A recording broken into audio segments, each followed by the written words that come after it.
Robert, let's talk about issues that drivers face on the road on a daily basis. What do you think those are? For drivers, biggest issue is probably just not being home. Mental, I think I would say.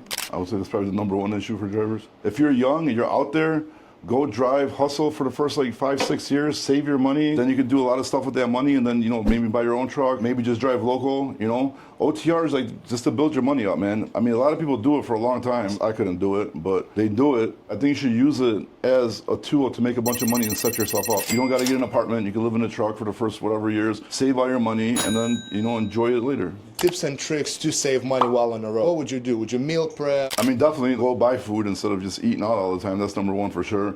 And while you're out there busting your ass, honestly, I can't preach this enough. I wish I would have done it when I was earlier. Start putting money away in investments. Even if it's like 25, 50 bucks a week, just start putting it in Vanguard index funds, man. It doesn't seem like a lot, but over the years, it's gonna build up and it's gonna make you so much money later. Definitely save money by buying food, save money in investments, and then just, still have a good time. Do your reset, go park somewhere, take an Uber, go get a hotel for the weekend, go party it up a little bit, enjoy yourself, but just be smart with your money, man. How would you go about working out as a truck driver? That's essentially very hard to stay healthy. Most of the time you're sitting in a truck. I've seen so many videos of drivers working out, come up with so many different ways. How would you do it? I can't answer it 100% because I'm not a truck driver, you know what I mean? After my heart attack, it's been like 4 weeks and I still haven't went to the gym and I feel like shit, I want to go to the gym, so it's super important. There's a lot of like gym memberships that, are everywhere across the United States, have some gym memberships, try to park somewhere close, try to go to the gym. I mean, it sucks, but like even like with me, if I work 14, 16, sometimes hours a day, and I still found time to go to the gym,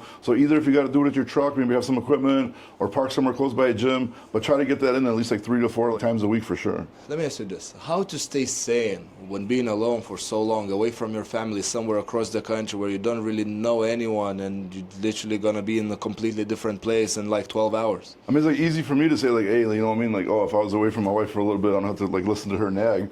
But I mean, like, if you really like were away for that long, I mean, that's definitely gonna be a mental struggle. That's things you have to figure out. But I mean, if you're providing from your family, you got like a good household, everything's in order, then you're not gonna have as many problems. But then like every problem probably like escalates, right? Because if you're out on the road and then you got like a girlfriend or wife that's like up to no good or something like that, I mean, that could definitely, I can see like causing a lot of mental anguish. But I think the best way to do it is just keep a positive mindset. Know that you're out here just doing it for your family, busting your ass to make sure they're good.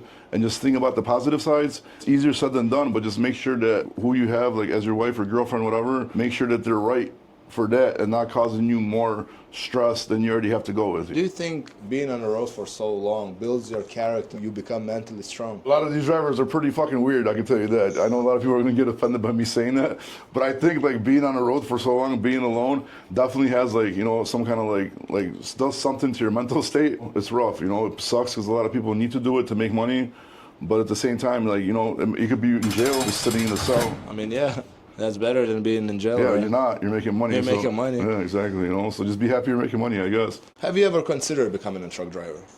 No, dude, I'm clumsy as shit, dude. I don't pay attention to much. Like, if I had to drive like 80,000 pounds or back trailers into docks or anything, just not for me, man. I even watch like those TikTok videos where they're like backing into shit, and I have a lot of respect for that because it's not easy to operate. But for me personally, you would not want me on the road with your family driving on the highway. What would you think would be your go-to trailer? What would you focus on? I definitely thought about this, no? Yeah. Yeah, if you're young, young still, you're in good shape, do flatbed because that's where the money's at right now. And if you learn flatbed, a lot of flatbed companies won't even hire you unless you already have the experience with the strapping, tarping, and all that stuff. So if you go learn flatbed right now and your body's still in good shape, you're still young, do that because you're going to get the most money for it, for sure. If you're like a little bit older, you know what I mean? You don't want to be doing all that, physical shit. I mean, definitely like drive in and reefer is the way to go because you don't got to do much, If I'm a young truck driver right now and I have some money saved up, I have a decent company that I'm running flatbed with, would you suggest me to consider buying my own truck, leasing truck from the company? What do you think? Listen, it's not for everybody, man. You know what I mean? Like business is not for everybody. It's fucking hard. It sucks. There's ups and downs. Like, I failed a few fucking times. But I still keep on trying. So, I mean, it just depends on your mindset and what you want to do. Do you want to be comfortable and have a paycheck every single week? Or do you want to risk it for the biscuit and maybe you're going to lose everything, and fuck all your finances up? So, I mean, it really depends on the person, what kind of mindset they have and how hungry they are to hustle. In my opinion, drivers, they know how hard it is to work as a truck driver, but they always can get some rest. When you buy a truck, payment hitting you every single week and you have to make it or otherwise you lose the truck, that's when drivers fail. Why do you think that happens? Because they don't plan, because everybody wants to at least purchase, zero money down, and they want to like build something for free, bro, which that's not how shit works, you know what I mean? These companies wouldn't be pushing these lease to purchase programs if they really thought that people are going to succeed, right? If you really want to become an owner operator and you want to have some freedom, you have to have a lot of money saved. Try to buy your truck cash. If not, you know, put a big down payment so your payments are low, and have money reserved for breakdowns or any shit like that. Because you got to remember, if you take a week off because you're sick or a vacation or whatever, your truck payment don't stop, your insurance payments don't stop, your trailer payments don't stop.